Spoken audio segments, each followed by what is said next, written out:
Assalamualaikum warahmatullahi wabarakatuh. Waalaikumsalam warahmatullahi wabarakatuh. Selamat pagi anak-anak, gimana kabarnya hari ini? Alhamdulillah, luar biasa. Allahu Akbar. Alhamdulillah ya, hari ini kita bisa bertemu kembali. Semoga teman-teman semua masih semangat.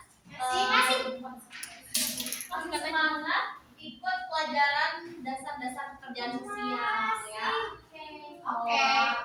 Sebelum mulai kita berdoa terlebih dahulu. Berdoa mulai. Amin. Amin. Berdoa selesai. Oke, kita absen dulu. Gadiza hadir. Davina hadir, Ibu. Alicia hadir. Oke, alhamdulillah hadir semua ya.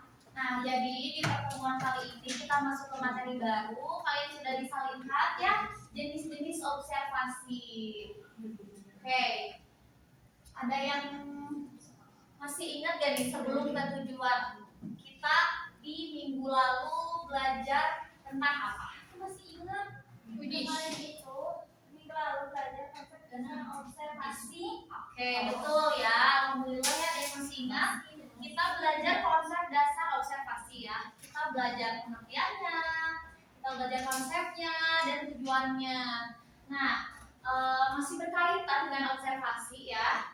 Di materi kali ini diharapkan anak-anak bisa mengidentifikasi jenis-jenis observasi, lalu membedakan tiap jenis observasi, dan juga mengklasifikasikan jenis observasi dalam situasi sederhana. Oke, kita ulas kembali nih ya. Siapa yang masih ingat dalam singkat saja gitu ya, apa itu observasi? Observasi itu adalah pengamatan yang sistematis. Betul sekali. Ternyata Gadiza diam-diam memperhatikan ya. Yang bagus ya Gadiza. Betul ya, jadi observasi itu merupakan teknik mengumpulkan data dengan mengamati langsung. Biasanya digunakan dalam pekerjaan sosial untuk memahami kondisi. Oke, karena kita udah tahu nih ya pengertian observasi itu apa, maka kita lanjut ke jenis-jenis observasi. Ternyata ada 4 nih anak-anak jenis-jenis observasi. Yang pertama ada observasi partisipatif. Yang kedua observasi non partisipatif. Yang ketiga observasi kategoris. Dan yang terakhir ada observasi eksperimental. Sebelumnya pernah dengar gak nih? Partisipatif, non partisipatif, kategoris, dan eksperimental. Pernah ya, tapi sekilas mungkin belum paham gitu ya. Oke, nah yang pertama observasi partisipatif. Observasi partisipatif udah jelas ya dari judulnya, partisipatif. Ialah jika observer juga menjadi partisipan dan terlibat langsung dalam kegiatan yang sedang diteliti atau diamati. Jadi misalnya ibu sebagai pengamat, ibu juga turun langsung gitu, ikut ke kegiatan tersebut gitu ya. Nih, ada contohnya. Nih, contoh observasi partisipatif ialah mengamati perilaku anak dengan ikut bermain bersama mereka. Ini termasuk observasi partisipatif. Paham? Paham. Jadi intinya kalau partisipatif itu pengamatnya ikut turun gitu. Iya. Oke, nih Ibu ada pertanyaan. Siapa yang bisa kasih contoh? Berikan contoh lain observasi partisipatif. Ada yang tahu? Apa Bu? Tapi berikan contoh lain observasi partisipatif. Boleh. Ibu. Jadi contoh lain dari observasi partisipatif itu, misalnya kita mengobservasi di tempat kerja, jadi kita itu bisa ikut bekerja menjadi karyawannya. Nah, betul. Berarti Davina sudah paham ya? Anak-anak yang lain paham? Paham. Oke, yang kedua nih ada observasi non partisipatif. Ini udah jelas ya dari judulnya, kebalikan dari yang pertama, ya partisipatif. Nah, coba dibaca oleh Inayah. Dibaca pengertiannya. Observasi non partisipasi ialah jika observer sebagai pengamat dan tidak ikut terlibat dalam kegiatan yang sedang diamati. Nah, betul ya. Jadi maksudnya kalau observasi non ini, si pengamat itu hanya melihat dari kejauhan, gitu ya. Simpel sih sebenarnya. Pokoknya perbedaan observasi partisipatif dan non partisipatif itu ya hanya kebalikannya saja, gitu ya. Nah ini adalah salah satu contohnya. Ini siapa ini? Pak Erick Thohir. Oh iya. Ya, nah ini Pak Erick Thohir kan sebagai pengamat gitu ya. Beliau menjadi pengamat di acara sepak bola gitu. Ini hanya mengamati jalannya permainan sepak bola tanpa ikut bermain. Nah ini termasuk observasi non partisipatif. Paham nggak sampai sini? Paham. Bagus.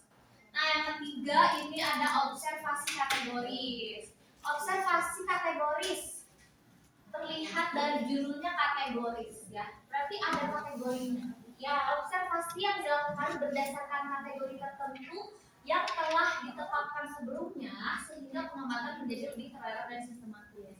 Nah, kalau observasi kategoris ini memang tujuannya untuk agar lebih terarah dan sistematis seperti itu ya. Jadi observasi kategoris ini tuh ada klasifikasinya gitu ya anak-anak. Nih contohnya, mengamati anak laki-laki usia 12 tahun yang sedang bermain berdasarkan kategori yang telah ditentukan. Jadi yang diamati itu sama semuanya. Kalau di sini judulnya kan anak laki-laki usia 12 tahun. Berarti ini semuanya adalah anak laki-laki usia 12 tahun. Seperti itu ya. Paham nggak observasi kategoris? Ya, jadi intinya itu ada klasifikasinya gitu ya. Makanya nanti si tujuannya tuh biar lebih terarah, biar gampang gitu mengolah datanya. Gitu. Lanjut ini yang terakhir ya. Observasi keempat yaitu observasi eksperimental. Dari judulnya eksperimental. Berarti ada sesuatu nih ya, ada hal yang dikerjakan ya eksperimental. Coba Ladiza dibaca yang ini. Observasi eksperimental adalah observasi yang dilakukan dalam kondisi yang telah direncanakan atau dikendalikan sebelumnya untuk mengamati perilaku atau reaksi tertentu dari objek yang diamati. Betul. Jadi emang observasi eksperimental ini nantinya mengamati reaksi tertentu gitu.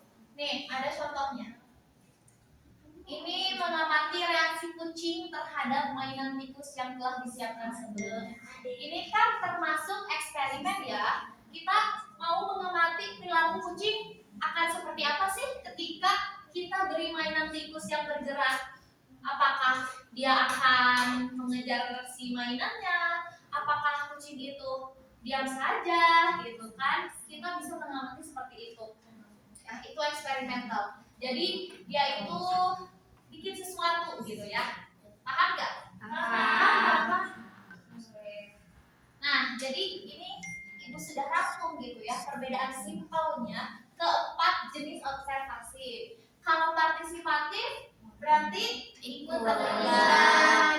Kalau non partisipatif Tidak ikut. Kalau kategoris Pakai kategori. Kalau eksperimental Ada setting. ya gitu simpel kan, paham kan? Paham. Kita sebagai pekerja sosial kita harus tahu dulu seperti apa, ada apa saja sih jenis-jenis observasi itu ya. Nah ini ada fast quiz, tapi ini semuanya menjawab aja ya bareng-bareng ya. Kita baca, ibu baca, kalian jawab. Pengamat ikut terlibat langsung dalam suatu kegiatan disebut apa? Partisipatif. Partisipatif. Ya, betul. Yeay. Yang kedua, pengamat hanya mengamati dari jauh tanpa ikut terlibat. Non-partisipatif. Yang ketiga, pengamatan dilakukan berdasarkan kategori tertentu seperti usia atau waktu. Disebut apa? Kategori. Betul. Terima kasih. Berarti kalian sudah paham ya?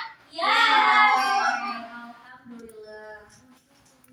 Nah, karena kalian sudah paham semuanya, Ibu kasih tugas D hari ini. Oh, ya. Gak apa-apa.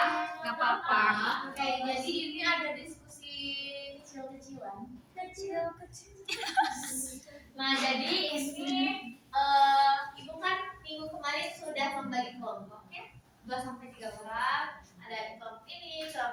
kelompok itu dan kelompok itu, ya.